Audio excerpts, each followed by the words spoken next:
So, welcome everyone to this companion lecture to the Overly Sarcastic Productions Loki video that went up earlier today.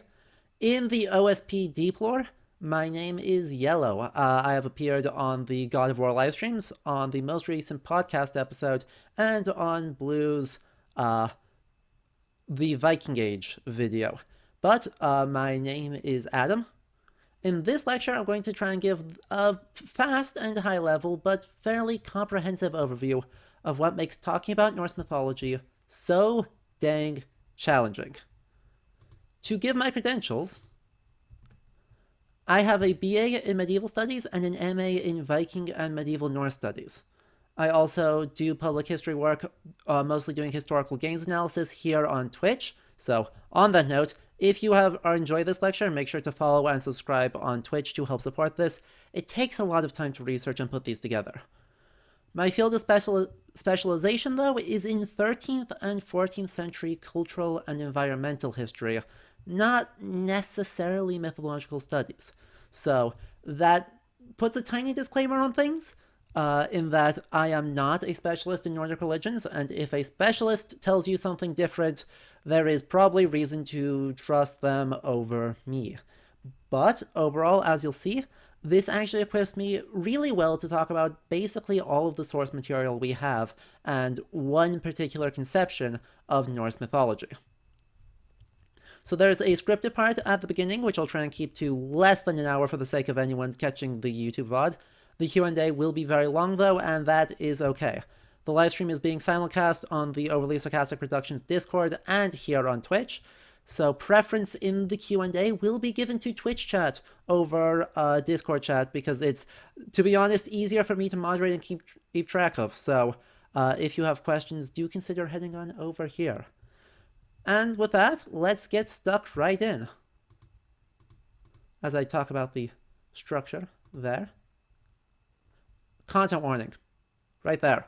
Mild sexual imagery and language appears in this discussion, and there are mentions of severe sexual violence against women, because talking about history is sometimes really gross. So, what are we talking about? Short answer, we are looking at the mythologies of Germanic-speaking peoples in Scandinavia between roughly 750 and 1100. If we're being a little bit generous about the dates, we could actually push that a little bit earlier, but let's stick to that. There are, of course, a significant amount of overlap between the gods of Scandinavia and those of other Germanic peoples, namely the Goths, the Longobards, and the Saxons, both in England and in modern Germany. As early as the 10th century, Early English, which I use instead of Anglo-Saxon, it means the same thing, but has less connotations with it. So, early English sources like Wulfstan recognized Woden as being the same as Odin, and some stories are explicitly recognizable as the same thing. The big one here is the Saga of the Volsungs, which is referenced in Beowulf, appears in the Poetic Edda, appears in a Norse saga, and is preserved in the Nibelungenlied in Middle German. It's pretty easy to identify the Dragon Slayer as being a very, very old Germanic story. All that being said, contrary to what Jakob Grimm and pan-Germanic nationalists thought, there is a limit to how far back significant portions of the mythology go, for reasons we'll talk about later in the lecture. So for our purposes, Norse mythology refers to the specifically Scandinavian folklore that is derived from religious practices in the Viking Age. While there are faint fragments of other Germanic stories elsewhere, we are going to ignore them. Partly out of convenience, I'll freely admit, otherwise we will be here all day, but we are leaving them out for mostly good reasons. My rather careful definition should make two things clear. One, Norse mythology is not straightforwardly the same thing as what the Vikings believed. It's not what they believed, but as you heard about with Loki from Red, it's really hard to identify solidly how much of what we recognize was even present in the 9th century, much less farther back. And thing number two, Norse mythology wasn't a unified single thing. That's totally invented after the fact, as is the case of any mythology from any culture, and when thinking about belief, we should be instead thinking about the pre-Christian Nordic religions, plural. Doing that invites questions about who venerated which gods, what regional variations do our writings represent, and all sorts of fun, mostly unanswerable stuff. To lay it out more explicitly, I want to distinguish here between pre-Christian Norse religions and the literary construct of Norse mythology. They are related entities, but they are not the same thing. Pre-Christian Nordic religions refers to the beliefs as they existed in the Viking Age. We have minimal direct evidence for this, and so the study of it is characterized by uncertainty and variability.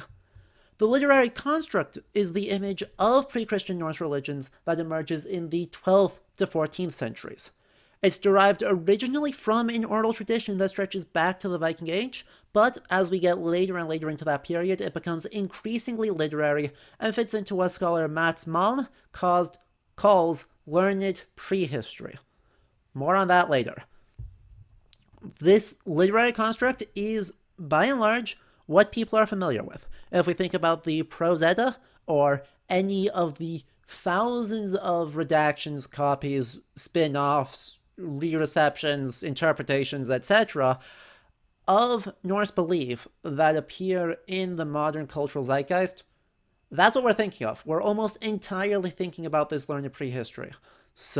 And this literary mythology. We just need to recognize that that's not the same thing as our religions. So, most of our medieval sources help build the literary construct of Norse mythology. It's a cultural sphere of the 13th and 14th century Iceland that contributes to the production and transmission of the legendary sagas and creates a vaguely coherent worldview. The literary construct is what gets transmitted to the rest of Europe in the early 17th century, and is what sticks even into early academic study of it. It's really only in the last 60 years or so that the religious world and the literary world have been separated properly. They're both totally valid approaches to take. I personally focus on the literary mythology, but they aren't the same approach.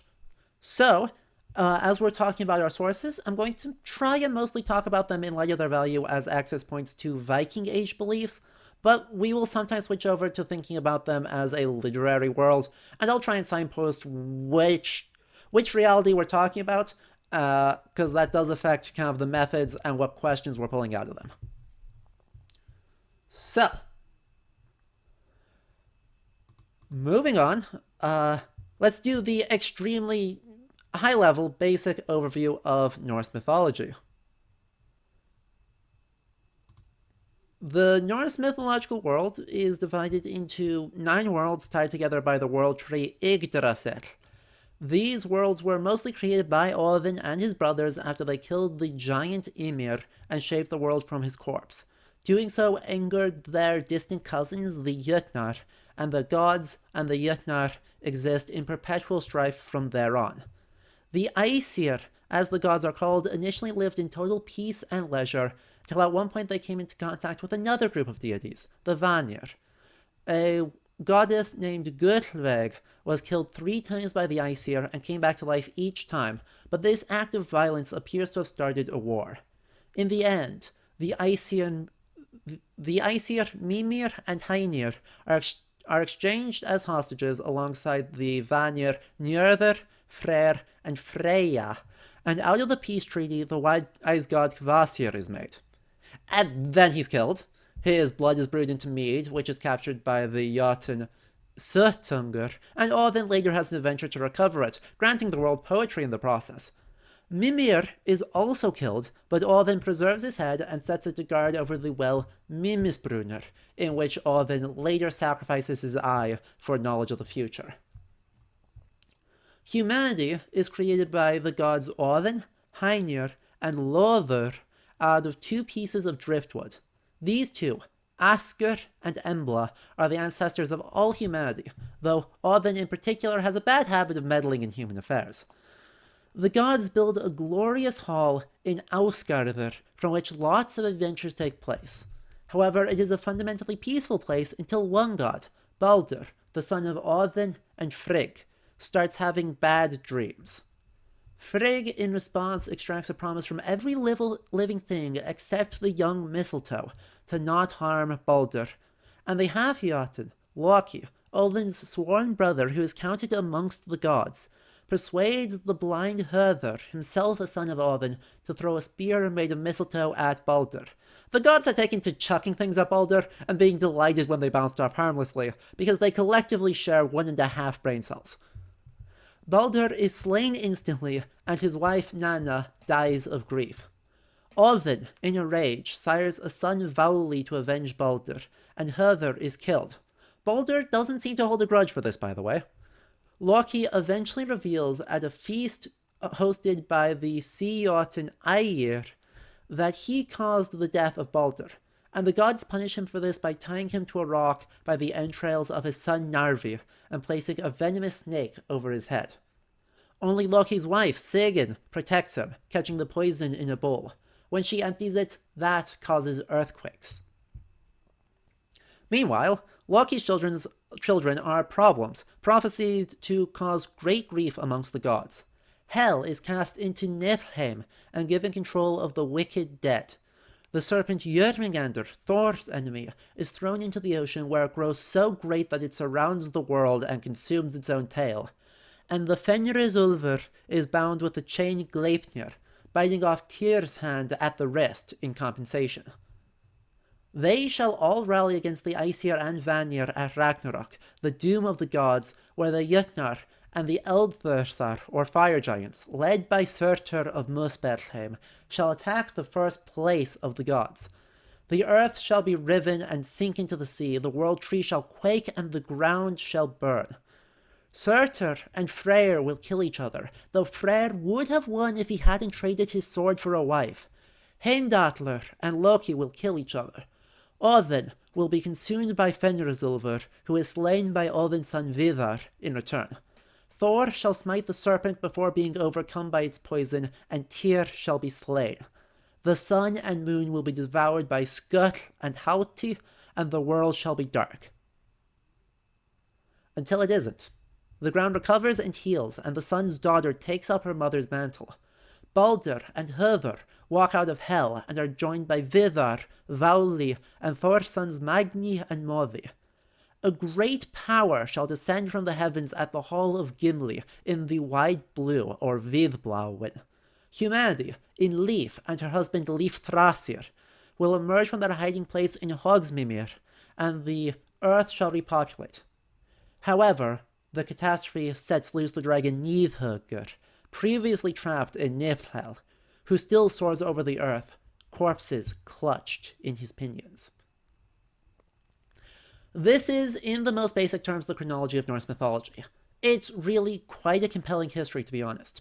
However, it's got some issues, as I'll introduce later in the lecture. Even a question as simple as what are the 9 worlds has no easy answer.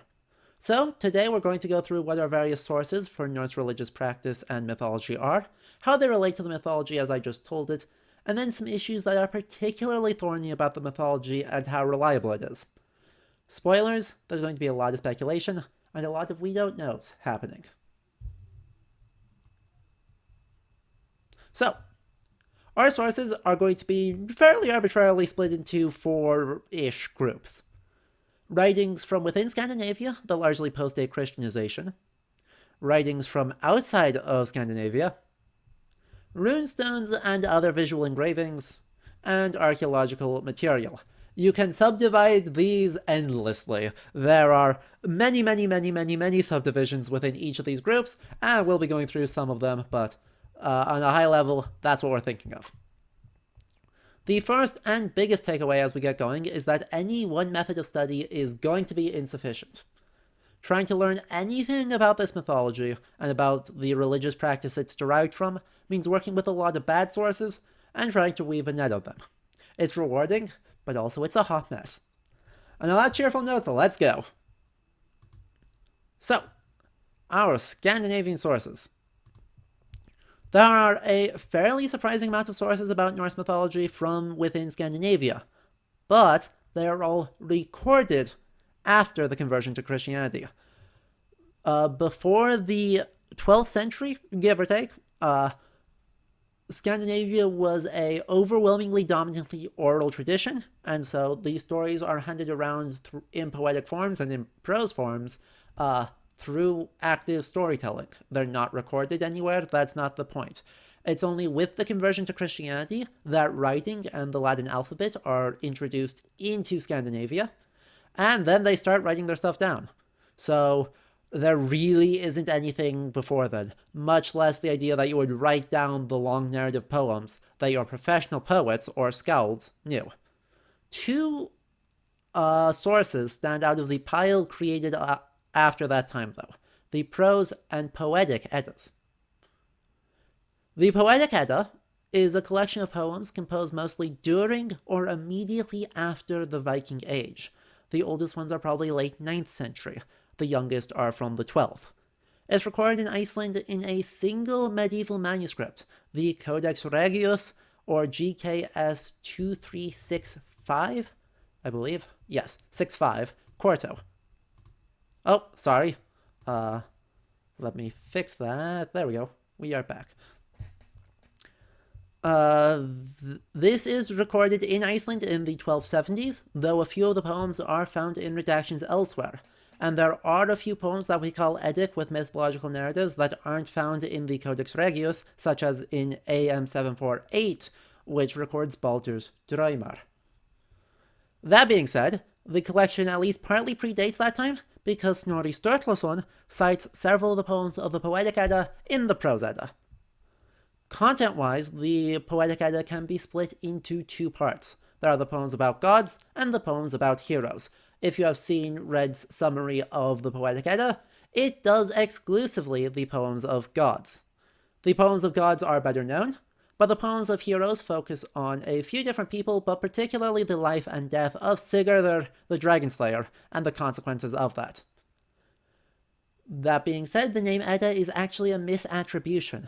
It is sometimes called Saemundar Edda, on the thought that must have been created by the 12th century historian and legendary figure Saemundr Sigfusson in Froði, or the Wise. The word Edda, though, actually probably means poetics. And here I'll actually diverge from the script briefly. This is the big critique I have with Red's Loki video. Red makes no distinction between the Poetic Edda and the Prose Edda, seemingly deciding that the distinction is unimportant. It is ridiculously important. These poems are long predating the Prose Edda and Snorri Sturluson's agenda. Völuspá, the first poem of the Codex Regius, and perhaps the most well-known, dates to the late 10th century, probably from the court of Jarl Hákon. Either that or Jarl Sigurður. One of those two. Either way, we're looking at a late 10th century origin point, with elements of it going back into the early 10th century. It's hard to understate how big of a deal that is for thinking about Ragnarok, its significance, and overall archaeology of Norse mythology. But, moving on, because I don't want to just summarize the Poetic Edda, the Prose Edda. Ignore that. The Prose Edda is essentially a director's cut of Norse mythology as far as anything is a director's cut. It's written down in the 1220s by Snorri Sturluson, an Icelandic politician, poet, and all-around arrogant bastard. He's actually super explicit about why he created it. Basically, he went to Norway in the 1210s, was received well at the court there, and spent some time there, received honors from King Hákon IV. When he came back, he decided that everyone else was freaking terrible at poetry, and he decided to write a manual on how to make traditional poetry by compiling the stories he heard as a kid in his father's hall, and all the referencings in kennings or poetic circumlocutions. An example of this is the wolf's enemy for Óðinn, or we'll see some more on the next slide. So, he explicitly says in the beginning of the second part of the Prose Edda, actually, let's talk about those parts. There are 4 parts: the prologue, the Gylfaginning, or the deluding of Gylfi, a fictional Swedish king who meets Óðinn, and also Óðinn in Ausgarður after wandering in there by accident. Skaldskaparmál, or a list of the poetic names and the art of poetry, and Hautatal, or examples of the poetic meters through Snorri's original compositions. The prologue might not be written by Snorri, but the rest of it definitely is. It is. The ones he meets are Haur, Jafnhaur, and Thriði, or High, Justice I, and Third, which in Skaldskaparmál, he's, and also in the other poem, not written by Snorri, Nöfn Óðins, are all said to be names for Odin, so he runs into Odin 3 times. It's terrible. Anyway, in the beginning of Skaldskaparmál, he explicitly says that, quote, good Christian people should not believe in these stories in any version other than what is told here. Of course, the Prose Edda also says that Viðar, the son of Odin and killer of Fenrir, is better known as Aeneas, as in the hero of the Aeneid by Virgil, that Thor is Hector, i.e. Hector, and that Loki is Ulysses, because the Turks were especially hostile to him. This is a pretty clear example of the learned prehistory I mentioned earlier in the lecture. The Prose Edda, however, does record a ton of poems and stories that are found absolutely nowhere else, so despite its many difficulties as a source, it really is our most accessible and most useful source we have in some ways. Also, it is the creation point for the vast majority of the literary mythology that we think of. So, as a source for Norse religious practice, it's somewhat dubious in some important ways, but as a literary mythology, it is our best source, bar none. Anyway, while some of the stuff in the Prose Edda is evidently borrowing from Greek and Roman traditions, a lot of it is from genuinely ancient poetry. The style that Snorri was teaching was mostly not the style found in the Poetic Edda, which uses, quote, Eddic meters, though he does have examples of those in Hautetal. He primarily is focusing on skaldic poetry, poems attributed to named poets, or skalds, often composed in praise of someone or in response to a specific event. The oldest of these poems, Ragnarsdrápa, by Bragi Boddason, who, by the way, might be the inspiration for the god Bragi, is from the middle of the 9th century.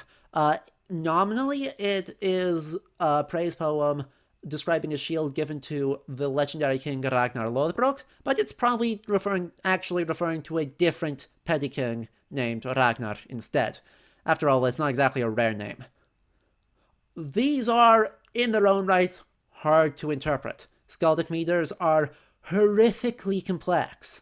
Here on the slide, I have an example from the early 10th century poem Høstlung, which is explicitly mythological and tells the story of the killing of the giant Thiazi, which is also found in Skaldskaparmál. So you can see a bunch of the kennings here. The wolf of the woman, i.e. a giant, i.e. Thiazi, flew noisily no short time ago for a meeting with the commanders of the troops, i.e. the gods, i.e. the Aesir, in the old shape of an eagle. The eagle alighted where the Aesir were putting the horse of fruitfulness Gefn. Gefjun is a goddess, so fruitfulness Gefjun is a reference to the goddess Freyja, and the horse of Freyja is an ox, in an earth oven, i.e. roasting it. The god of the refuge of crags is a cave, the god of that is a giant, i.e. it's another reference to Thiazi, was not to be accused of cowardice. That is one stanza. This thing is 25 stanzas long, and it doesn't get easier. So, that's what we're trying to sort out when we're talking about mythological references in skaldic poetry. Luckily, the Skaldic Poetry Project, hosted by the University of Cambridge, very nicely does a lot of the work of translating it for us. It's an incredible resource that is pretty much the only reason I can do anything with Skaldic poetry.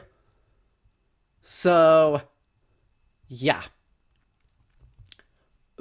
But the nice thing is that Skaldic poetry, because it is horrifyingly complex, we can reliably say that the linguistic evidence within the poems is preserved from long before any of them are written down. A lot of them are not written down until the 12th or 13th or 14th or 15th centuries. but the linguistic forms are fossilized from the 9th, 10th, and 11th centuries most of the time. So we're actually able to identify sound changes in Old Norse off of these and then backdate the poems based on those. And we know that these are genuinely Viking Age compositions. So, they end up providing hints at genuine religious practice and belief that few other sources can provide, like one of only 2 references to something called Alfablot, or elf sacrifice, which is a very poorly understood festival ritual thing. Moving away from the Eddas, we have the Saga corpus. The sagas are a blend of oral and literary construction of highly variable reliability. For instance, Ynglinga Saga is mostly unreliable, being the invention of one Snorri Sturluson as part of his project of generating a history for the kings of Norway, and he goes hard on the euhemerization of the gods and the invention of total nonsense. But Haukunar Saga Goda, which is also partially written by Snorri, has a Yule sacrifice involving horse flesh that is actually probably reliable. The sagas of Norwegian kings and the legendary sagas, including Völsunga Saga, the tale of Sigurður the Dragon Slayer, are the most interesting here, though other saga genres are relevant, such as occasional references in the Bishop Sagas or Biskupasögur, and some in the sagas of early Icelanders or Íslendingasögur. There are like 50 relevant sagas. I'm not going to catalog them here. They are easy enough to find translations of online, but also feel free to ask me in the Q&A and I can talk about the ones that I have read. By the way, if you like the artwork on the slide right now, go follow that link and commission things from Basil, the artist. He's actually a PhD student in Nordic religions and is a personal friend and is just the coolest, best person. So that lovely depiction of Sigurður, if you like it, go support them. Go support my friends.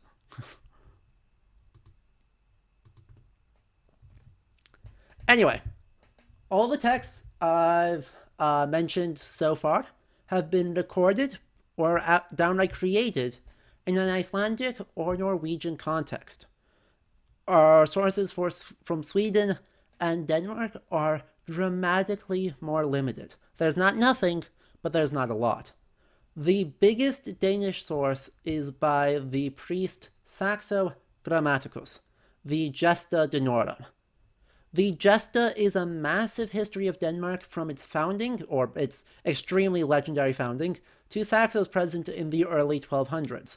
But a lot of it is made up legendary material, so it's bad as a historical source.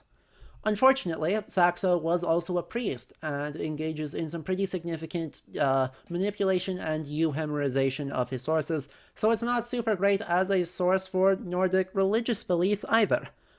But even though Saxo explicitly thanks Icelanders in his prologue for preserving these legends, he also provides a few glimpses of what might be alternate oral traditions about Norse mythology. By the way, Saxo is also extremely cool. I don't mention this on the slide, but actually I do. He downright rejects the idea that the Norse gods are a reskin of the Greek ones, something we're about to see over and over and over a lot of the time. Also, if you saw the Loki video, Tacitus, he says, no, there's no way that's true. And it's very cool of him. So, as an example, though, of how Saxo can differ dramatically from Snorri's account, he records the death of Balderus, or Balder, at the hands of Hotherus, or Höður. You know, that super important famous myth. There are a few similarities both in names and actions, enough to identify that this is supposed to definitely be the same story. But there are a ton of differences. Balderus and Hotherus aren't brothers. Balderus is the son of Odin, but Hotherus is perfectly human. Nanna is the wife of Hotherus, not Balderus. At one point, Hotherus and his allies fight against the gods, including Baldurus and Odinus and Thor, and Hotherus breaks the haft of Mjolnir. In the Gesta, it is a club, not a hammer. Also, Loki is completely 100% utterly not there. So, you know, small details. It should be pretty evident that this makes the Gesta really hard to use, and unfortunately, it is rather severely understudied, but it's important enough that it really deserves its own mention here, and really needs to be thought about as a source for Norse mythology. Sunshine, you are correct. We'll circle back to that. Anyway, last up, late folklore.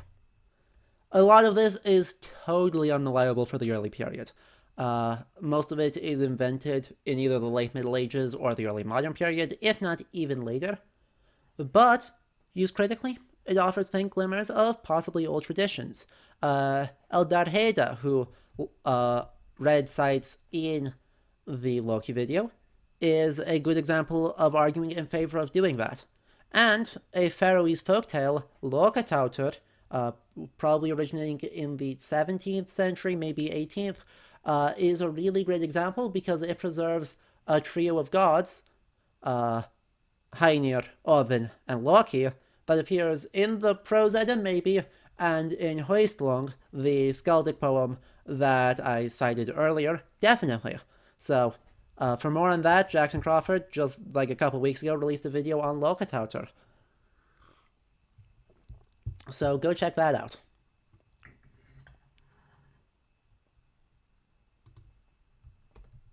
Anyway, next up, let's move outside of Scandinavia. We have a ton of variously unreliable sources from a ton of different cultures. And these are often contemporary to the Viking Age, but not always. Roman sources dominate the list, but notable mentions from the early English and Arabic material are included, and I'll actually talk about them too. So our first source we're going to talk about is Tacitus, writing at the end of the 1st century. So, Red used Tacitus relatively uncritically, but let's not do that. Tacitus is describing what is realistically the heavy sarcasm, noble savage spirit of the Germans, to complain about the perceived softness of Roman elites in his time, and he's working with, at best, third-hand information. However, he says that Mercury is the primary god of the Germans, with Mars and Hercules being worshipped as well.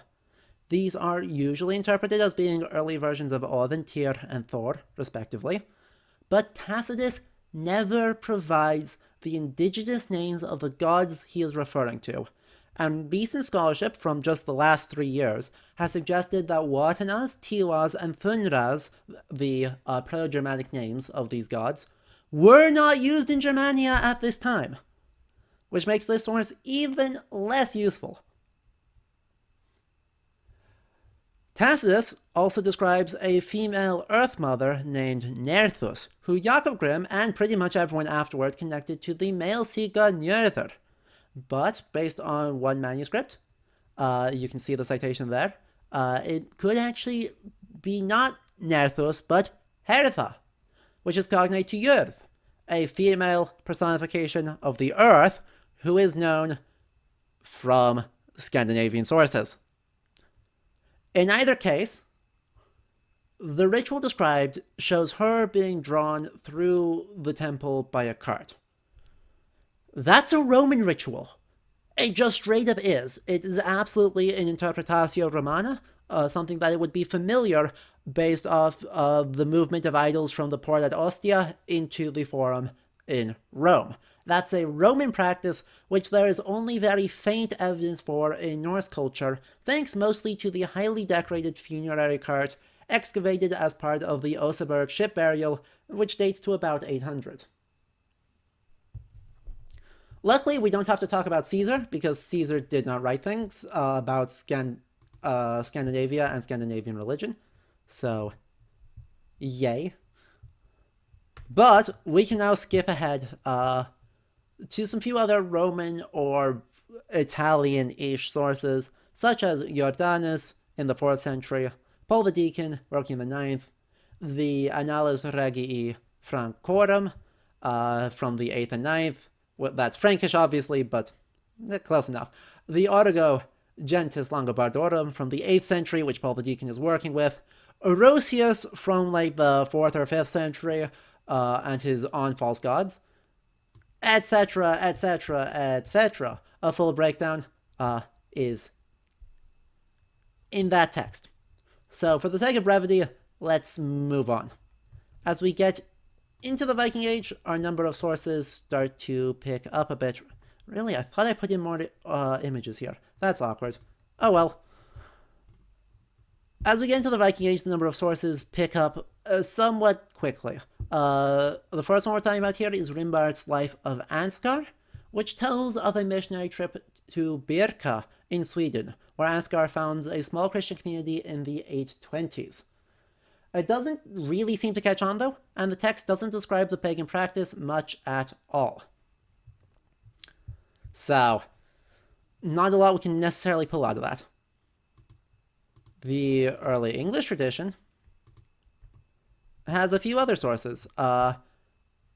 We have Alfrich and we have Wulfstan. Wulfstan works with the translation of Orosius, and he says that the Norse people are deluded in his commentary thereof because they claim that Jupiter, who they call Thor, is the son of Mercury, who they call Woden. This is obviously wrong, according to him, because all pagan religions are the same. This is clearly a delusion of a delusion. Shaking my head, can't even get their own blasphemies right. Luckily, not every source is so negative, and there is a fair amount of material in this source. However, it really serves to describe only a few basic relationships. So we can say with a really high degree of confidence that the idea that Thor is Odin's son is incredibly widespread in the Viking Age in Scandinavia because everyone outside of Scandinavia acknowledges that. So that's cool. But let's move on to the Arabic sources. We have two of note. One is by Al-Ghazali, who may have traveled to Norse Dublin and Hedabu, or Hedeby, in modern Germany. He may have also had an affair with the Queen of Dublin in his trip there, not sure. The reliability of this is extremely dubious. Al-Ghazali claims to be from the 9th century, however, we only have him in quotations from the 14th century, and there's some things of really dubious reliability there.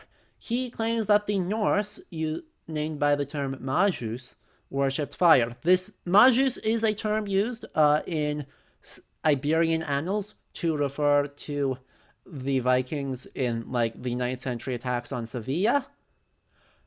But this is wrong. They didn't, and maybe a consequence of how, for unknown reasons, the Vikings were apparently Zoroastrian.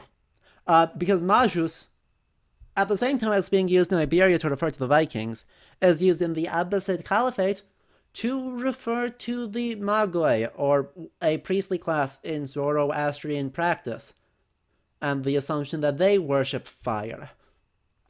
So yeah, apparently the Vikings are now Zoroastrian. The more you know. The other main source is by Ahmad ibn Fadlan, who traveled up the Volga River on a diplomatic mission to the Bulgars in the early 10th century. On the way, he met a Rus community and witnessed through an interpreter an elite funeral. This is the only eyewitness ethnographic account of a Norse or quasi-Norse ritual we have, and it is grim. An old woman, who Ibn Fadlan translates to be an angel of death, though that's kind of an Islamic concept, so there's some translation going on there. This is probably some kind of either völva or spákona, who presides over the funeral, and as part of the funeral, she presides over the ritualized, repeated drugging, rape, and slaughter of an enslaved woman.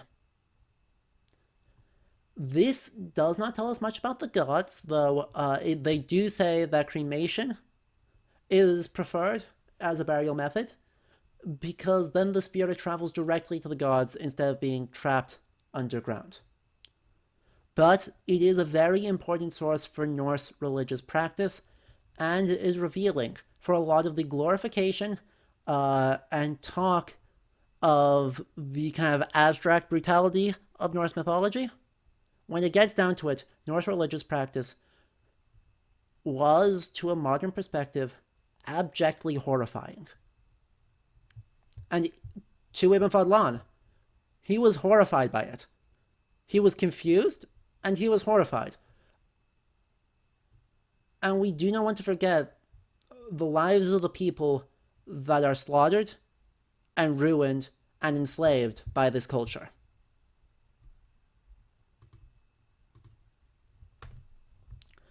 Moving on, though, our last major external source is Adama Bremen's History of the Archbishops of Hamburg-Bremen, written around 1070.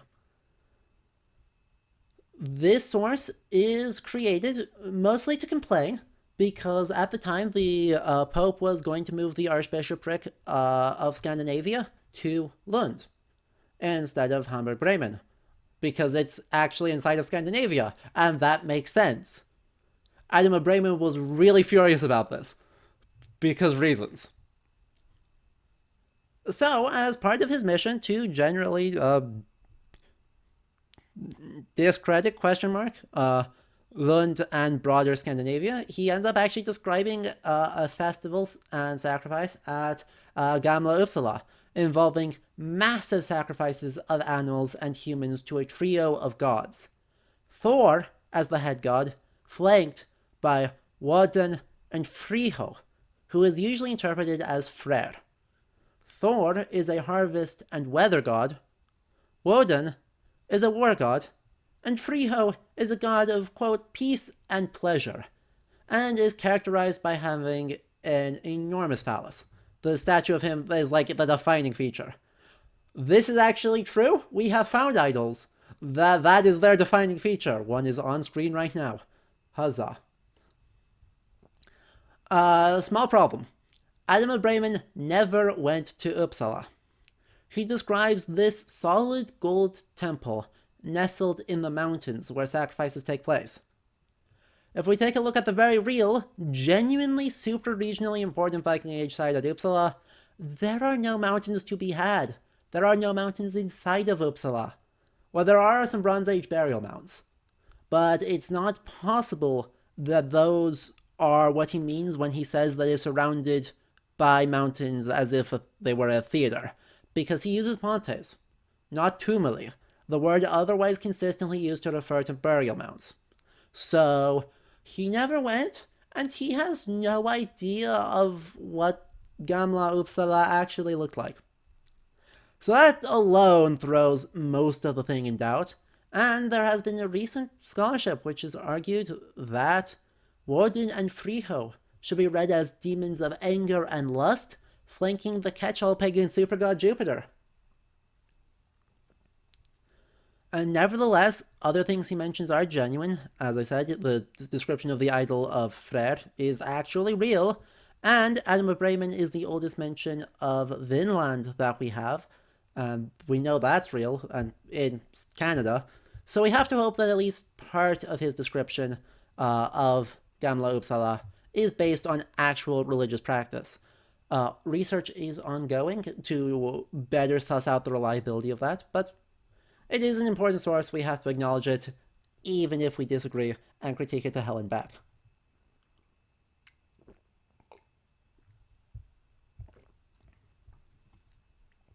Anyway, next up, we move on to our next category of sources, namely runestones and other visual evidence.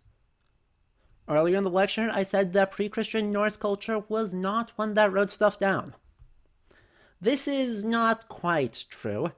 They were not fully non-literate, as runic inscriptions had been created for a very, very long time. Initially, the script is the Elder Futhark, a system of 24 characters derived from the Etruscan alphabet, And in the Viking Age, we're looking at a couple of variant forms of the Younger Futhark, a system of 16 runes.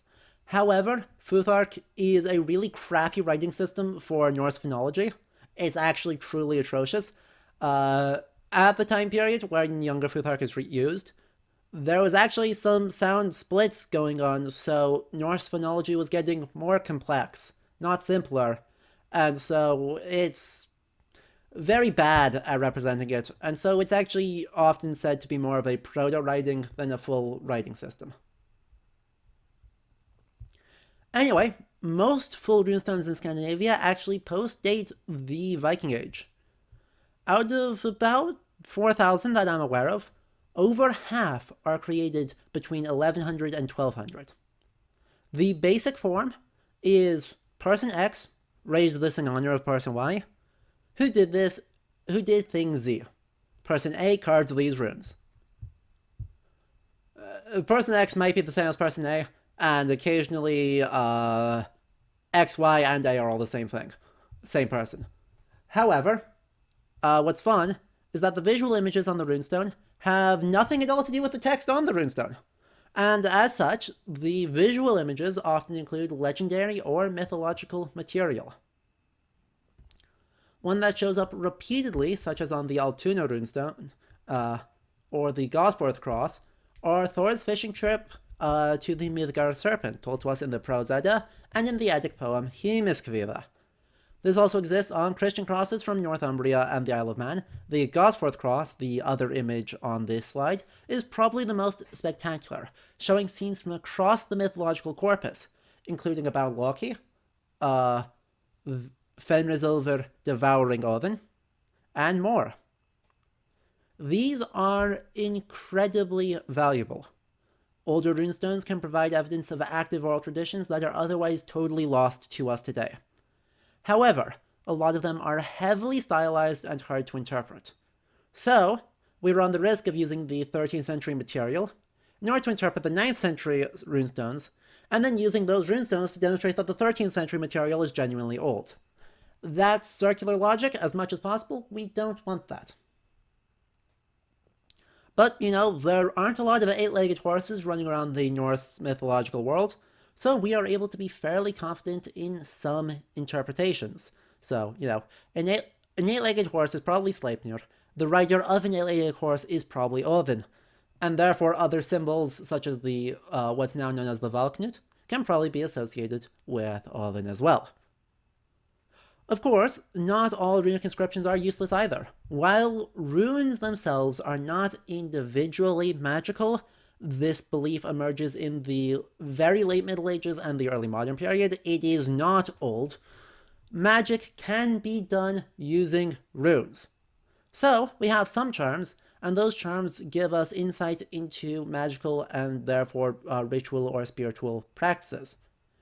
In the Elder Futhark, charms often consist partly of either the word alu or the word lakas, which means that onions and beer are clearly magical. Now, onion and garlic do have antiseptic properties, which were probably known in the Viking Age, and both Ynglinga Saga and Völsaþáttur mention garlic among the herbs used for Mimir's head and a sacred horse penis, respectively. Don't ask, it's a weird text. There's something fun that runestones let us determine. There's a huge shift that occurs in the 6th century. Runestone production decreases fairly dramatically in the 500s and changes between the type A stones and the type B stones on Gotland. And in that time, some rather drastic changes occur. Sun worship completely vanishes in that time. We know this because solar imagery in use since the Nordic Bronze Age completely vanishes in the Type B Gotlandic picture stones. And then there's none to be found across Scandinavia, and there is no sun god that is of any importance in Norse mythology. So clearly something big happened in that time, and religious practice changed significantly as a result. Remember that? Come back to it later. Last up, moving on to our 4th type, we have archaeology. There are other types of evidence we can use to complicate our big literary and pictorial sources out of the archaeological record and place name evidence. Place names, or onomastics, are essentially unchanged, sometimes, from the Middle Ages, and so can indicate places of worship or important sites. A great example of this is with the god Utler. We don't know much about him. The Prose Edda claims that he is Thor's stepson. He is great at archery and skiing. That a kenning for shield is Utler's boat, and that he's good to pray to for duels. And so some late textual sources deal with that kenning by giving Utler a boat named Skilder, but I choose on literally no evidence to think that this just means that Breath of the Wild link is the epitome of Utler. However, there are place names for Utler all over Norway and Sweden. Often nearby place names to these are also for Njörður or Freyr, indicating that he is probably way more important as a deity in the Viking Age than Snorri knew about. Meanwhile, we also have archaeological material that can help date religious ideas. Thor's hammer pendants, for instance, are extremely popular in the 10th century female burials, indicating potentially some kind of surge in protective belief and or death rituals related to Thor near the end of the Viking Age. Of course, we also have finds of the molds for these Thor's hammer pendants, which could also print out the same mold as a Christian cross. So this could also be interpreted as some sort of codification of Norse religious culture as a response to Christianity. There is a lot with burials, urban sites, building foundations, and more going on with the archaeology. Sometimes idols are found that can help confirm other sources' accounts. So the Freyr idol from 2 slides ago, the Snapton stone, which I don't have a slide of, but is interpreted as Loki, and is a hearthstone, providing evidence for some sort of hearth-speared interpretation. And it also provides credence to the myth told only in the Prose Edda of the bet with Brokkr and Sindri, in which Loki gets his mouth sewn shut. We identify it as Loki due to some bars across the mouth that we think are probably stitches. And if we look at this amulet from Vayen, which was found in 2015, we see potentially the same thing going on. There are little bars next to him. This might be bare teeth. This might also be stitches. If these are stitches, this might be an amulet of Loki, maybe produced in Norway, but found in southern Denmark, which would indicate, some sense of more widespread belief in the late 10th or early 11th century for Loki as a god. So, these are super useful, but are really limited and can't be interpreted without reliance on the written materials. And apart from some individual collections of really dramatic burials, such as the Vikingaskiphuset in Oslo, having most of the finds from the Oseberg burial, it can be really difficult to access all the stuff. Artifacts scattered across museums and primary archaeological analysis can be difficult to understand or do yourself. Luckily, databases like Eitri, created by another good friend, Catherine Beard, for Mjolnir pendants, help make these more and more accessible even to a lay audience. So you can check them out. There's something like 200 finds in museum catalogs of Mjolnir pendants in that database. So, obviously, we've got a lot going on there with the archaeology, and we find more stuff all the time. And that means we are gradually piecing together more and more about what is genuinely Viking Age belief, what predates the Viking Age, and what is kind of a later addition, change, alteration, or whatever. So, summing up, there is no such thing as an unproblematic source. At the end of the day, we are extremely reliant on the legends told in the Eddas and the Saga material to help inform us of what belief in the gods looked like. We can supplement this, and we need to supplement this with everything else we have available. But we are reliant on what written material we have, and a lot of this is pretty terrible. That being said, not all sources are created equal. Be smart and read critically. Tacitus is not a good source. Saxo, in some ways, is not a good source. Snorri has some trouble as a source, but the Poetic Edda is, by and large, better, if less accessible. So anyway, let's dive in. Sorry. Let's skip to the correct place. Wow, did I really just not finish the images? Okay, that's awkward. Fine. The second half of this presentation is going to be case studies of some various issues, of some various stuff.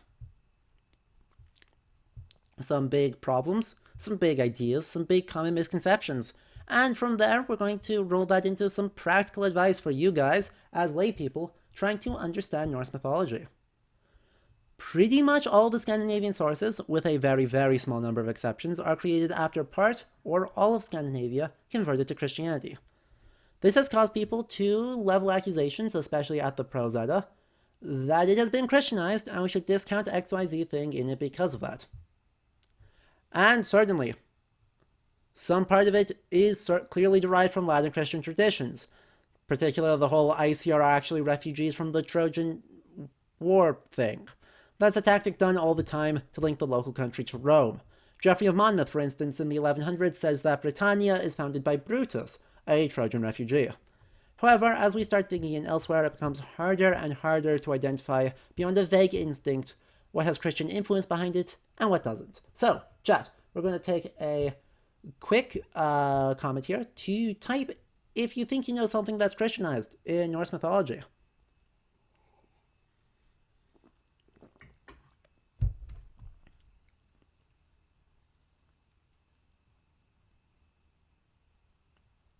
Do. Let's see what you guys have got. This is totally a trick question. I'll be straight up with you guys. This is a hugely trick question, but that's okay. Baldur's Death, Ragnarok Aftermath, The Unknown God in Völuspá,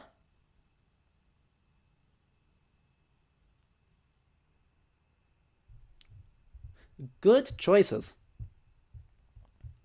So, let's start with, Hell's evil characterization. Nice. Another great choice. Odin getting speared has Longinus vibes. Another excellent choice. So, first one, Baldur. Baldur looks super suspicious. God of all good things, beautiful reconciliation, incredibly pretty, everyone loves him, rises from the dead, Jesus. Except, Hörður also rises from the dead at the same time, and Baldur is one of 6 main gods left after Ragnarok. Also, wouldn't one think that if Christ was being syncretized in as being the son of the head god, that more than the resurrection would be incorporated? Baldur doesn't travel as much, he doesn't tell parables, he isn't sacrificed in the Prose Edda or Völuspá. Vafthrûðismál has a suspicious line that has caused John Lindo in particular to speculate that Odin may have actually sacrificed Baldur. There isn't a 3 days thing, being dead, so while there's definitely possible that there is some influence, it's incredibly speculative and there's a lot of things that don't match up. Additionally, the Prose Edda says explicitly that none of Baldur's judgments are followed. He's got a bit of a Cassandra complex going on, unlike his son Forseti, who is just better at it than him. And in general, there's actually very little evidence for direct full syncretism, where, Jesus is just incorporated as another god. It's fine. We have no evidence to suggest that happened from any material. That is just rampant speculation based on a gut feeling that that's a thing that polytheistic religions could do. We need a little bit more to go on that, in my estimation. So, yeah. Next up, the end of post-Ragnarok and the power. So, after Ragnarok, Völuspá says that a power, literal in the Old Norse is in riki, will descend from the heavens and reorder the world. Like, that feels like it's gotta be God. Except, 2 points. First, the verse that this happens in is defective. Firstly, it's only found in the Hoyksbook rendition, not the Codex Regius rendition. Secondly, it's the wrong length. It's 2 lines short. It's only 2-line stanza instead of a 4-line stanza. But Hoyksbook doesn't indicate that there is damage or that there is something missing or that that stanza should be 4 lines long. Later copies try and fix it, but our medieval evidence doesn't seem to indicate that. So, it's either something got lost really early on, or it's an insertion. If it's the latter, that makes it actually more likely it's God, but then it's easy enough to remove then. But the second thing, Inriki isn't a title used for God a single time in the Norse Christian corpus. Again, this isn't a hard deal breaker, but it does throw doubt on the validity of that interpretation. The great god that descends after Ragnarok but appears nowhere else might not actually be the Christian god.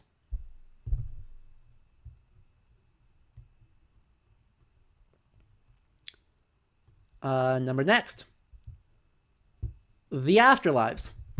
The tripartite afterlife of Folkvanger, Valhalla, or Valhalla, and Hell is a stupid mess. This has been pretty widely accepted as the Prose Edda trying and failing to reconcile contradictory information. Grimnismal says that Freyja chooses half the sling each day, and Odin chooses the other half. But Boulder, the definition of slain, goes to hell.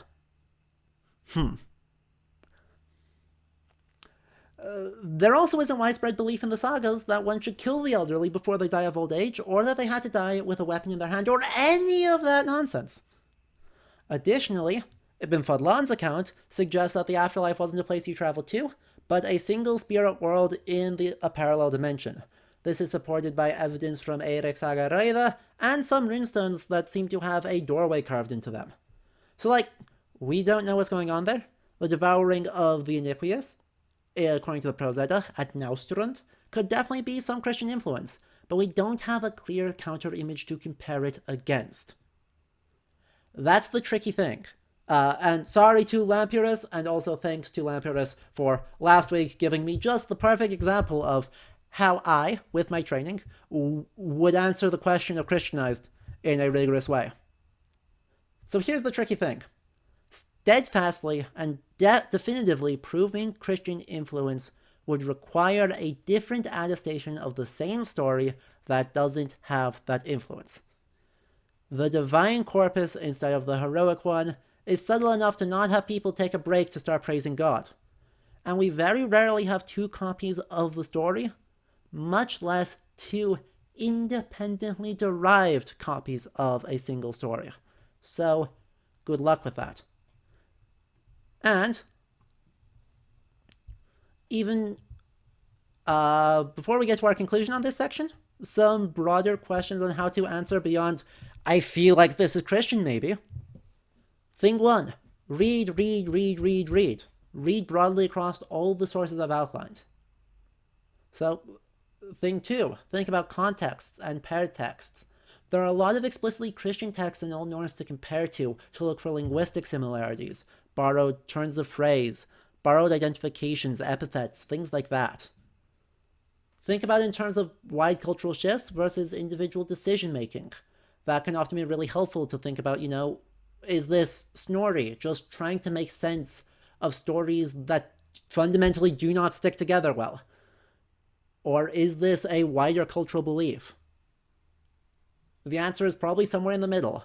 There isn't a definite answer with any of this, but by thinking about these critically and asking some of those questions for individual motivations where possible, other comparisons, and thinking broadly for how are some other sources that might be relevant talking about this stuff, we can actually, to some extent, get an answer.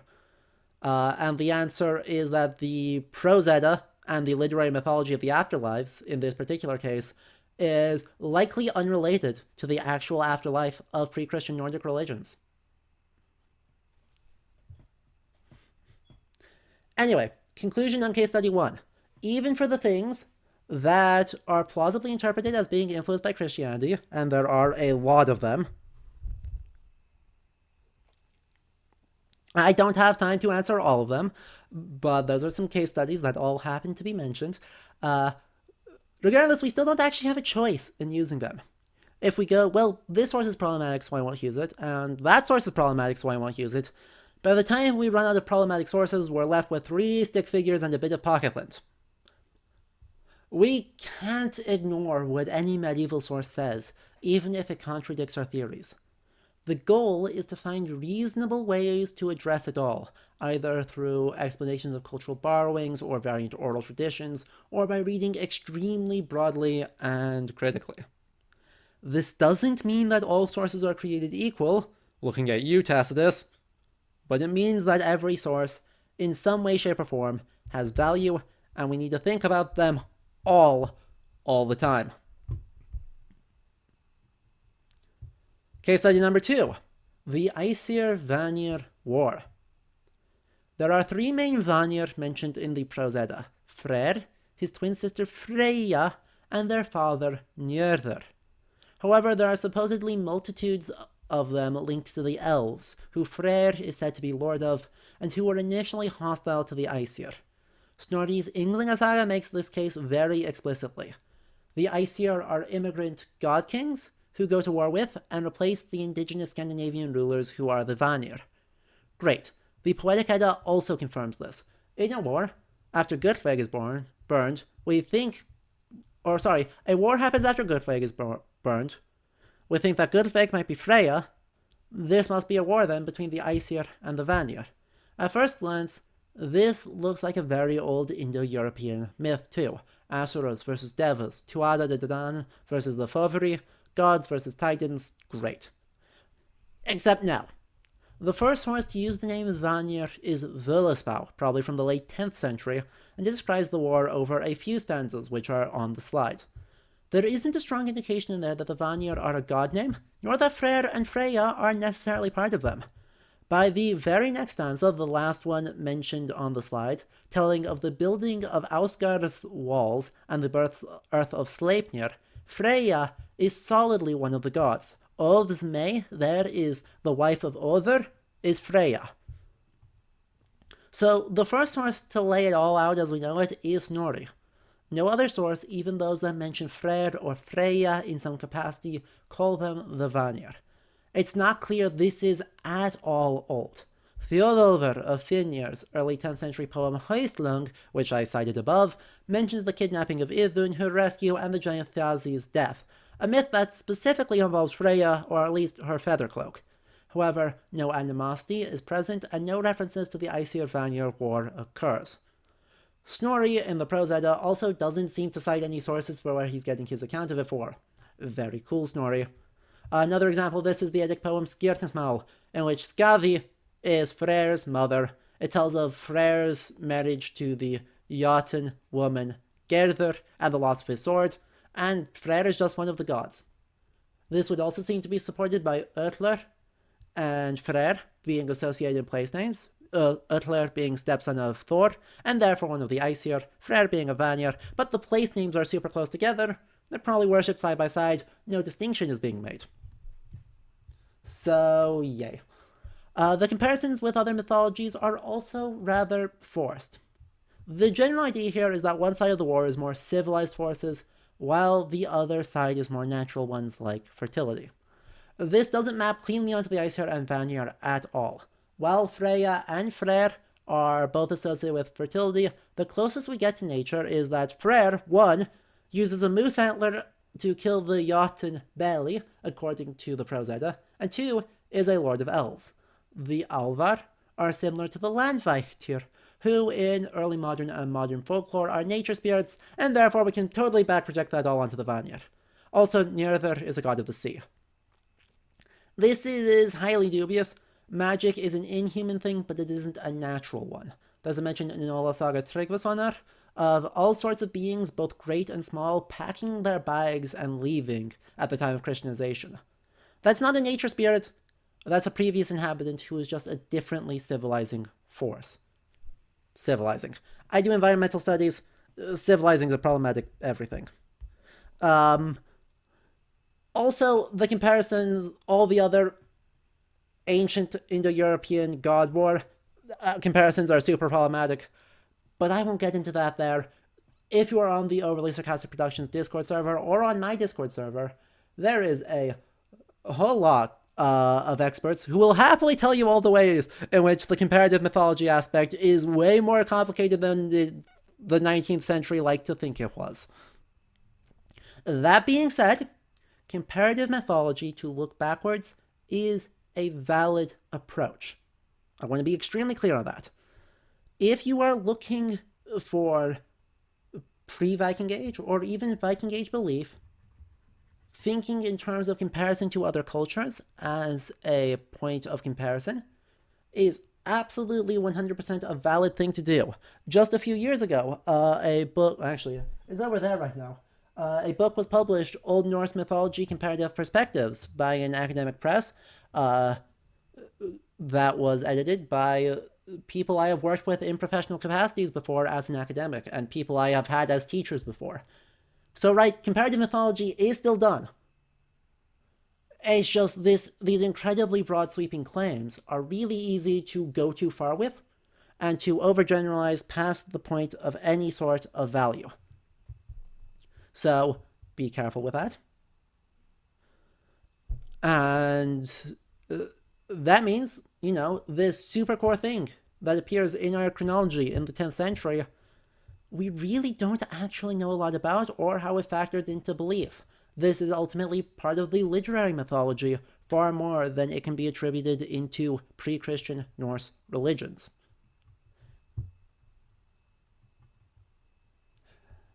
Case number 3. Freya and Frigg. If you've been around vaguely Norse internet for a while, you have probably heard that Freya and Frigg are actually the same deity. The argument goes something like this.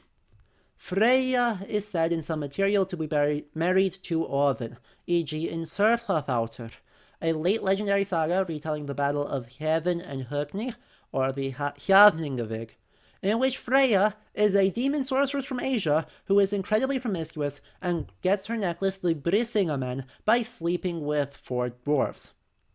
Not a great source to draw on TBH, even though the Hjaðningavig is genuinely ancient, being mentioned in Ragnarsdrápa, the oldest skaldic poem we have. In all the other sources, though, she's married to Other, which is just the indefinite form of Odin. INN is an indefinite, or is the definite article in Old Icelandic, so Other would turn into Odin. Other also travels a lot, like Odin does. Point number next. Freya is not attested outside of Scandinavia, though Frigg is.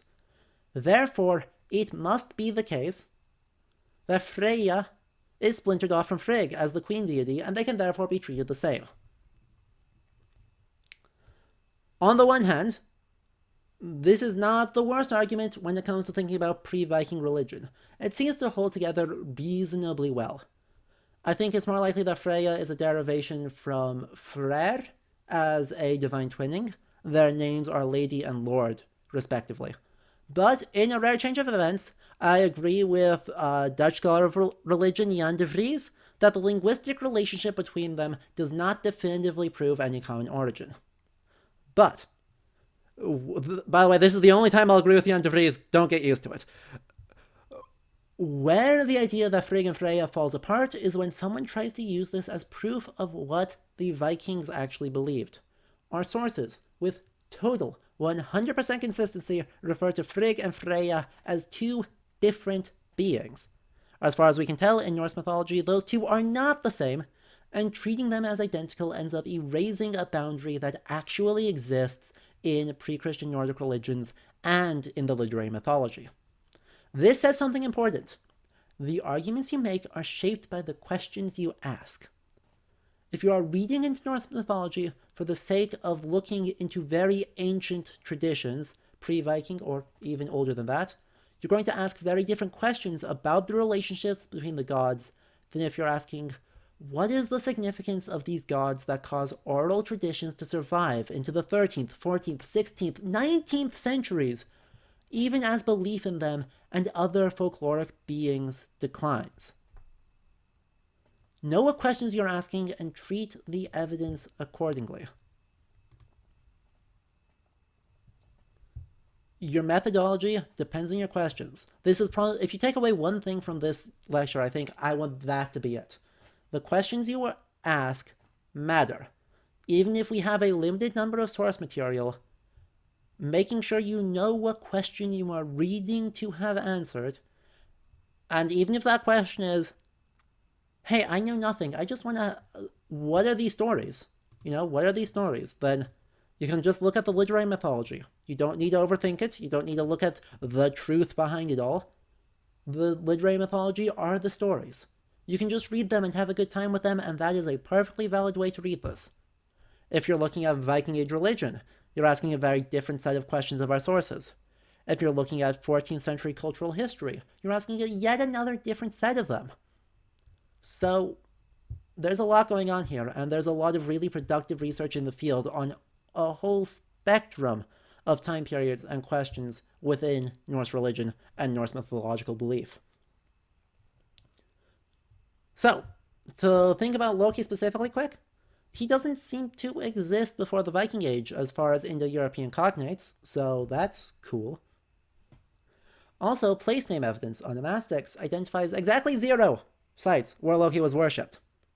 But there are a few archaeological finds, like the Snapton Stone or the Vayan amulet that I described, that might have a sewn-shut mouth, so those might be Loki. Fjolhover's Høstlung mentions Loki. He's a major force in Völuspá from the late 10th century and the Lokasenna in the 12th, and from then on he's incredibly important. He's also preserved in early modern folklore and is ludicrously popular now. So, if you want to look back beyond the 10th century, I'd say you really can't. But he's very real and very culturally powerful in the time the material was codified, and that makes him super interesting to research, even if, at the end of the day, we have a lot of ideas that end up relying a fair amount on just vibes or have dubious plausibility. So, yeah. Also, if you're looking back, you have to account for the end of sun worship in the 6th century, and what other changes may have happened from then. Good luck with that. I don't envy you.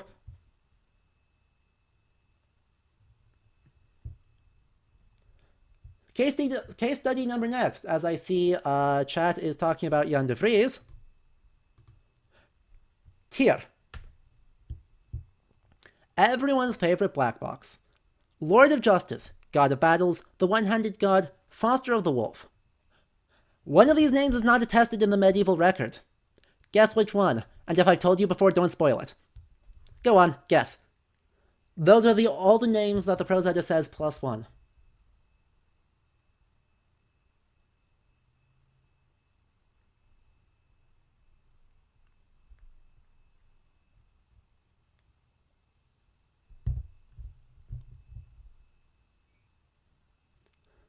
Okay, Twitch chat has given one of each.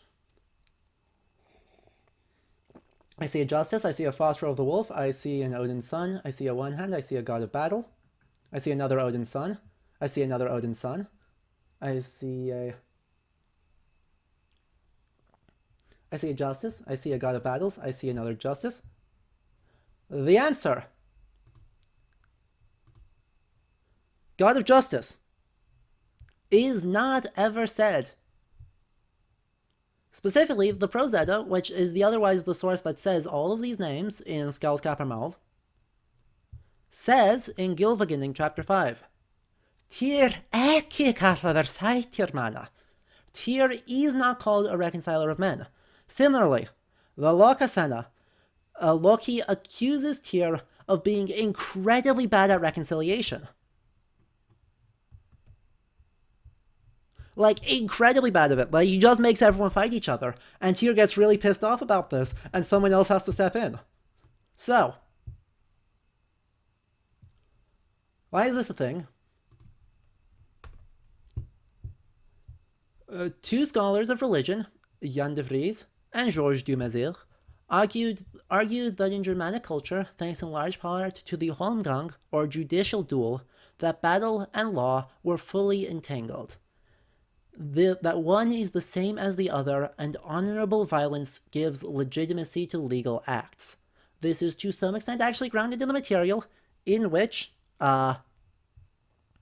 the role of executing a judgment. So, if you win a court case, you are still the one responsible for making sure that the punishment allotted is carried out. So you end up having to do a violence anyway.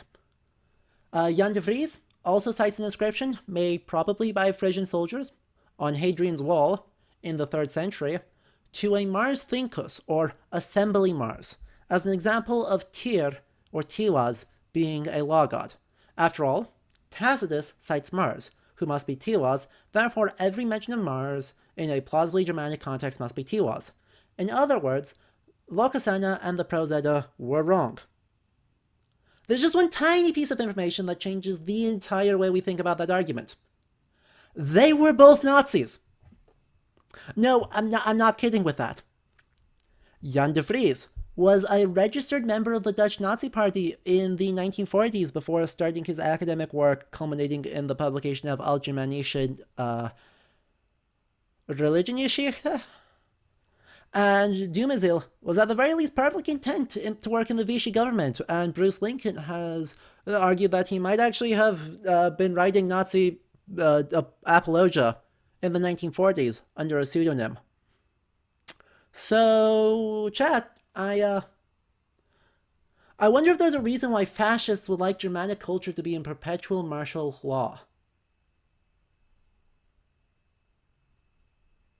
Ideology matters. Scholarship is not produced in a vacuum, and we cannot cite it in a vacuum. Nevertheless, this is what a lot of sites about Norse mythology do. This is one of the great challenges of studying Norse mythology as an amateur. Unless you have training in the historiography, you have no reason to assume or recognize the ideologies that make these interpretations wrong. The scholars are professionals. They simply must know more of the archaeological and literary material, or some other source you don't, and so it's fine, right? It's not fine. If there is an extremely finite amount of medieval material, and if a scholarly interpretation actively contradicts some of that material, it's worth asking why it does. Sometimes there's a well-reasoned argument. Other times it's engaging in nonsense cultural parallels to justify the nobility of fascism. So that is super problematic. It's hard to overstate just how problematic this is, because we're actively contradicting our medieval material in order to say, law is perpetuated through violence, therefore perpetual violence and perpetual martial law and perpetual violence against our citizenry is just part of how society ought to function, and because the Germanic peoples were capital G good, and we should aspire to be them because Indo-Aryan nonsense, this is a good role model. Don't cite Nazis 2021. Red did cite De Vries. Unfortunately, De Vries does have the longest study of of Loki. So, we don't... Hard to get around this. Still is hard to get around on citing Nazis. But let's at least be aware that they are Nazis and respond accordingly. Anyway, last case study. To wrap up with the thing I mentioned at the beginning, even something as basic as the 9 worlds is not that easy to make sense of. You've probably seen this list on the internet. Midgardr, Ausgardr, Jotunheimar, Muspelheim, Niflheim, Vanaheim, Alfheim, Nidavellir, Helheim. It's not the worst list in existence, but it's also not right, per se. You see, no medieval source says what the 9 worlds are. Völuspá says that there are 9 worlds, but no mentions of how that works. The Prose Edda here also gets distracted and keeps going Ausgardr the heavens, which makes it a bit trickier. But let's take a look at our medieval evidence and see what we've got. Take it all, even the stuff that's problematic, we'll sort it out later. 5 of these worlds are really unproblematic. Niflheim and Muspelheim are primordial north and south. They exist in pretty much all the sources, work fine. Midgardr is central in between them, where Ymir was, and where Ginnunga Gap used to be. Ausgardr is either up or a bit east, and Jotunheim is the outer ring. Let's just do this. Yeah, that checks out. After this, things get tricky and we run into source issues. So Snorri in the Prose Edda is sometimes very explicit where these things are. And as I said a couple times, we can't ignore any of the sources because they all have problems. Helheim is the one that bugs me the most. Firstly, it's Hel, no Heim about it. This is a modern contrivance to distinguish between Hel the place and Hel the goddess. It's just Hel. Second, it is explicitly inside of Niflheim. In fact, the lowest part is called Niflhel, which has the same linguistic element, and contains the beach Naustrund, where Nidhögr devours the wicked. So I don't actually think our medieval evidence lets us distinguish that as a separate world. Alfheim is in the same boat. Alfheim is described in the Prose Edda as being inside of Ausgardr, and it's in the southern part of Ausgardr, and above and beyond that, there is another plane, and above and to the south of that, there's the Vidblauen, the white blue, where the whole Gimli is, which will survive Ragnarok, and at the time, Snorri claims that after Ragnarok, it will become the home of all of the gods, but right now, only the Ljósalvar, or light elves, live there. Nidavellir is basically totally unknown. It's mentioned twice, once in Völuspá and once in a legendary saga. The Prose Edda replaces it with Svartalfheim, or literally Black Elf home. We know that, according to Völuspá, Sindri's clan lives there, so it is a place dwarves live. But Völsunga Saga also has the dwarf Andvari, just along in Midgardr, somewhere close to Denmark or the Frisian coast. So it's not the only place. So listing it among the worlds is basically pure speculation. And it's basically just assuming that because Völuspá mentions the 9 worlds, and then it also mentions Nidavellir, that should be a world. But we know fuck all about it. The Prose Edda also mentions a place called Utgardr, and yet it gets rolled into Jotunheim. This one's actually probably reasonable. They're both outworlds, so, fair, but...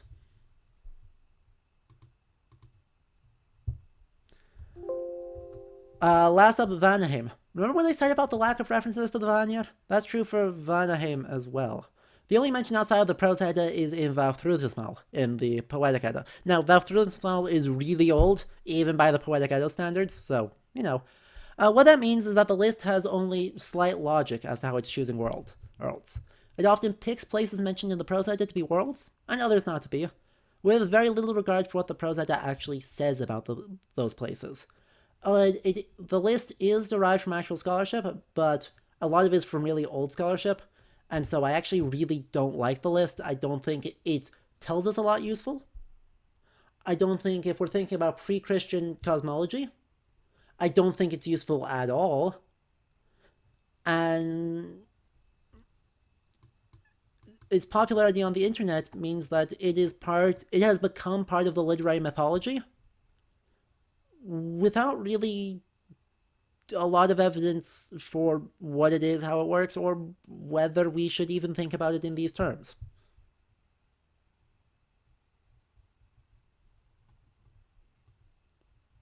So, to finish up the end of the lecture, 95% of the stories we have for Norse mythology can be read in a bit over 100 pages. It's short. It's really short. And it's hard to deal with. We have maybe a rough guess, based on very little evidence, of 5 to 10% of all of the stories that were circulating during the Viking and later Middle Ages about the gods and heroes of the distant past, and the sources we do have hint towards an oral tradition that is dead and almost entirely inaccessible. However, we are learning more through new ways of reading our texts and new archaeological discoveries, so the field is extremely vibrant. If you do want to read more about it though, do be careful. Outdated scholarship or outright fabrication is presented as fact on the internet, such as on Norse mythology for smart people. And lots of people think they know more about Norse mythology than they actually do. Hopefully, though, this lecture has given a primer and shown why, with Red's Loki video, why there were so many of, we don't knows. There's like a wild crackpot theory that might be this that I don't actually necessarily believe, but, it's a weird nuance, or a weird parallel. And here's like just a whole bunch of those, and we have no conclusive evidence.